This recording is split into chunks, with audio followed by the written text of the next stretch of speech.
ሰላም ጤና ይስጥልን። የተወደዳችሁና የተከበራችሁ የቻናላችን ተከታታዮች አመሻሹን እጅግ ወሳኝና አነጋጋሪ የሆኑ አራት መረጃዎችን ይዤላችሁ ቀርቤያለሁ። በቅድሚያም ዋና ዋናዎቹን በማስቀደም እንጀምራለን። ላለፉት ተከታታይ 12 ዓመታት በመላው ሀገሪቱ ላይ ተግባራዊ ሲደረግ የነበረውን አዲሱን ረቂቅ አዋጅ በተመለከተ ማሻሻያ ሊደረግ ስለመሆኑ ይፋ ሆኗል። ይህንንም ሙሉ ዝርዝሩን ወደ እናንተ ይዘናል። ከህጋዊ ነዳጅ ማደያ ወረፋ ውጭ በህገወጥ መንገድ ለመቅዳት እስከ 5000 ብር የሚደርስ ክፍያ ብዙዎችን እያነጋገረ ሆኗል። ሙሉ ዝርዝር መረጃውን ወደ እናንተ እናደርሳለን። ዘ ባንክ ኦፍ ቻይና ከተሰኘው ዓለም አቀፋዊ ግዙፉ ባንክ በኩል አዲስ መረጃ ተሰምቷል። ምንድነው? ታደምጣላችሁ። በሌላ በኩል ለዲያስፖራ ማህበረሰቦች በሙሉ እጅግ በጣም አስደሳችና ለበርካታ ጊዜያት ስትጠብቁት የነበረውን አዲሱን አሰራር በዛሬው ዕለት ተግባራዊ ሆኗል። ይህንና መሰል መረጃዎችን አመሻሹን ወደ እናንተ እናደርሳለን።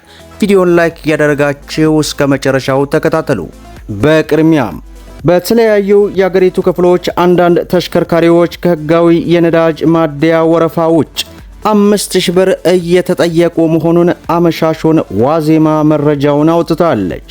በኦሮሚያ ክልል ሸገር ከተማ፣ በመነ አቢቾ፣ ፈሪና ገላን ክፍለ ከተሞች እንዲሁም በአማራ ክልል በባህር ዳር፣ ጎንደርና ደብረ ብርሃን ከተሞች ያሉ የሚገኙ ምንጮች በአብዛኛው ነዳጅ ያለ ወረፋ ለማግኘት ጉቦ የሚከፈለው የከባድ ጭነት አሽከርካሪ መሆኑን ተናግረዋል።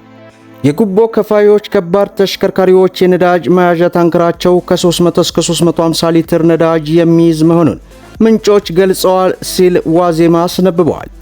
መንግስት በቅርቡ 2 የነዳጅ መቅጃ ታንከሮች ያላቸው ከባድ ተሽከርካሪዎች በአንዱ ታንከር ብቻ ነዳጅ እንዲቀዱ የሚያስገድድ መመሪያ ማውጣቱ የሚታወስ ሲሆን ሆኖም አንዳንድ ተሽከርካሪዎች ጉቦ እየከፈሉ በሁለቱም ታንከር ነዳጅ እንደሚቀዱ ዋዜማ አመሻሹን መረጃውን አውጥቷል። በሌላው መረጃችን በተለይ ለዲያስፖራ በጉጉት ሲጠበቅ የነበረውን አዲሱን አሰራር በተመለከተ በዛሬው ዕለት ይፋ መደረጉ ተሰማ።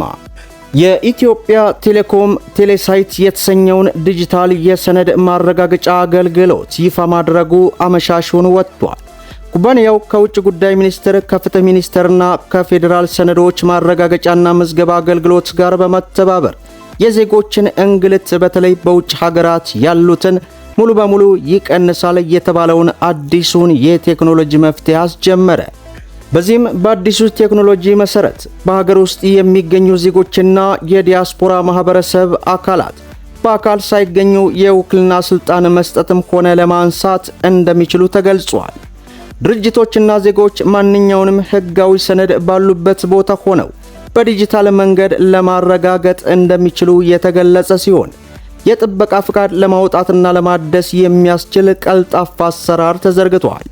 አገልግሎቱ በሰው ሰራሽ አስተውሎ የታገዘ የቪዲዮ ማንነት ማረጋገጫና ከፋይዳ ብሔራዊ ዲጂታል መታወቂያ ጋር መቀናጀቱን አስተማማኝ እንደሆነ ኩባንያው አመሻሹን ያወጣው መረጃ አስነብቦናል። በሌላው መረጃችን ዘ ባንክ ኦፍ ቻይና የተሰኘው ዓለም አቀፋዊ ባንክ የኢትዮጵያን የቢሾፍቱ አውሮፕላን ማረፊያ ግንባታ ፕሮጀክት በገንዘብ ለመደገፍ ጠንካራ ፍላጎት እንዳለው አስታወቀ። ባንኩ ይህንን የገለጸው የኢትዮጵያ አየር መንገድና የገንዘብ ሚኒስቴር ኃላፊዎች የተካተቱበት የኢትዮጵያ መንግስት ከፍተኛ ልዑካን ቡድን ሰሞኑን ወደ ቤጂንግ አቅቶ የቻይና ፋይናንስ ተቋማት ለአውሮፕላን ማረፊያ ግንባታ የገንዘብ ድጋፍ ማድረግ በሚችሉበት ሁኔታ የተወያዩ መሆኑ ተገልጿል። ባንኩ የአውሮፕላን ማረፊያ ፕሮጀክቱ በአፍሪካ ውስጥ ቅድሚያ ከሚሰጣቸው ትራንስፖርት መሰረተ ልማት ፕሮጀክቶች ጋር የሚጣጣም መሆኑን መግለጹን ገንዘብ ሚኒስቴር ባሰራጨው መረጃ ገልጿል። ፕሮጀክቱን በገንዘብ መደገፍ የሚቻልበትን ቅርጽ ለመወሰን ከአፍሪካ ልማት ባንክ ጋር እየተነጋገረ መሆኑን ባንኩ የገለጸ ሲሆን ሁለት ወገኖች በፕሮጀክቱ ዙሪያ የቴክኒክና የፋይናንስ ውይይቶችን ለመቀበል እንደተስማሙ የሚኒስቴር መረጃ አመሻሹን አስነብበዋል። በሌላው መረጃችን ላለፉት በተከታታይ 12 ዓመታት በመላው ሀገሪቱ ላይ ተግባራዊ የተደረገው አዲሱን ረቂቅ አዋጅ በተመለከተ ሊሻሻል ስለመሆኑ ይፋ ሆኗል።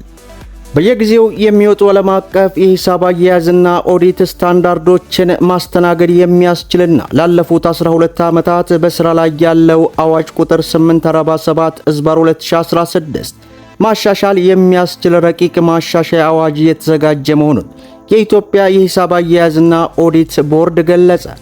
በዚህም ረቂቅ አዋጅ ውስጥ ያሉ ቋሚ ስታንዳርዶች መሆናቸውና አዋጁ ከወጣ በኋላ ግን ብዙ ደረጃዎች መውጣታቸውን በአዋጁ ውስጥ ባለማካተታቸው አሰሪ ለመሆናቸውን አስረድተዋል። በመሆኑም ረቂቅ ማሻሻያ አዋጁ በስራ ላይ እንዳለ አሰሪ ሳይሆን ክፍት ሆኖ በሂሳብ አያያዝና ኦዲት ሙያ ውስጥ በየጊዜው የሚመጡ ዓለም አቀፍ የኮርፖሬት አስተዳደርን ጨምሮ ሌሎች ስታንዳርዶችን ለማስተናገድ የሚያስችል የሕግ ማዕቀፍ ለማድረግ መታቀዱ ተገልጿል። ለአብነት በአዋጅ ቁጥር 847/2016 ዓለም አቀፍ ተርፋማ ላልሆኑ የበጎ አድራጎት ድርጅቶችና ማኅበራት ብቻ የሚሆን የሂሳብ አያያዝ ደረጃ መያዙን፣ ዓለም አቀፍ የመንግሥት ተቋማት ተግባራዊ የሚያደርጉት የሂሳብ አያያዝ ስታንዳርድ አለመካተቱና ረቂቅ ይህንን ወደ ሥራ ለማስገባት እንደሚረዳም ተናግረዋል። ከዚህ በተጨማሪም እነዚህ አዳዲስ ስታንዳርዶች እንዴት ተግባራዊ ይሁኑ የሚለውን አካሄድ ለማወቅ አዋጁን ማሻሻል ያስፈልጋልም ተብሏል። ወደፊት የሚወጡ ደረጃዎችም እንዴት መስተናገድ ይችላሉ የሚልም በአዋጁ ውስጥ የሚካተት እንደሆነ አስረድተው፣ በመሆኑም ይህንና ሌሎች ለአሰራር የሚያስቸግሩ ሁኔታዎችን መቅረፍ ወደ አዋጅ ማሻሻል ያስገባ አንደኛው ምክንያት መሆኑ ተጠቅሷል። ከዚህ በተጨማሪ ተቋሙ ለውጥ ላይ የሚገኝ የተናገሩት አቶ አበበ ሕጎችን ማሻሻል የዚህ አካል መሆኑን ከግምት ማስገባት እንደሚያስፈልግም ገልጸው የቦርድ ማቋቋሚያ አዋጁን ማሻሻል ካስፈለገባቸው ምክንያቶች መካከል ከዚህ ቀደም በአዋጁ ውስጥ ተካትቶ የነበረው የኢትዮጵያ የተመሰከረላቸው የሂሳብ ባለሙያዎች ኢንስቲትዩት ጉዳይ በአዋጅ ቁጥር 1372/2017 ራሱን ችለው መቋቋም ተጠቃሽ እንደሆነ ገልጸዋል። ቦርዱ በረቂቅ አዋጁ የሚጠቅስበትን ተልዕኮ በተገቢው መንገድ መወጣት እንደሚችል የተለያዩ አገሮችን አቻ ተቋማት ተሞክሮ ጭምር ያገናዘበ ሪፎርም በማድረግ ጥናት ማስቻል እንደሚችልም ተገልጿል። በዚህ ምክንያት በቀጣይ ተመሳሳይ ውይይቶች እንደሚደረጉ የገለጹት አቶ አበበ ቦርዱ ውሳኔው ሰጥቶበት ወደ ፍትህ ሚኒስቴርና ወደ ሕዝብ ተወካዮች ምክር ቤት እንደሚሄድ የባለድርሻ አካላት ውይይቶች እንደሚያደርጉበትም ተናግረዋል። ይህ አዲሱ ረቂቅ አዋጅ ማሻሻያው በመጪው ዓመት ጸድቆ ወደ ሥራ ይገባል ተብሎ እንደሚጠበቅ አመሻሹን የሪፖርተር ጋዜጣ አስነብቦና በመጨረሻም ዛሬ መጋቢት 23 ቀን 2018 ከጠዋቱ 1 ሰዓት ገደማ በለሚ ኩራ ክፍለ ከተማ ወረዳ 13 ልዩ ቦታው የተባበሩት አደባባይ ተብሎ በሚጠራው አካባቢ አሰቃቂ የመኪና አደጋ ደርሷል። አደጋው የተከሰተው የሰሌዳ ቁጥሩ ኮድ 3 የሆነ 41968 የሆነ አዲስ አበባ ታርጋ የለጠፈ የሕዝብ ማመላለሻ አውቶቡስ ከአቤም ወደ ተባበሩት አቅጣጫ በቁልቁለት ላይ በመጓዝ ሳለ ነው።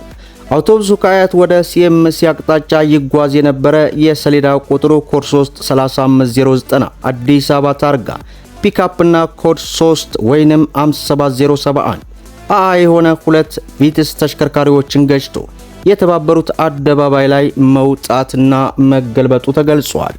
መደመጥ ያለባቸው ወሳኝ የሆኑ መረጃዎች አመሻሹን ይህንን ይመስላሉ። ቪዲዮውን ላይክ ሸር አድርጉት። እስከ ፍጻሜው ድረስ አብራችሁን ስለቆያችሁ ልባዊ ምስጋናችንን እየሰጠን በሌላ ቪዲዮ እስከምንገናኝ ወሰላሙ አለይኩም ወራህመቱላህ።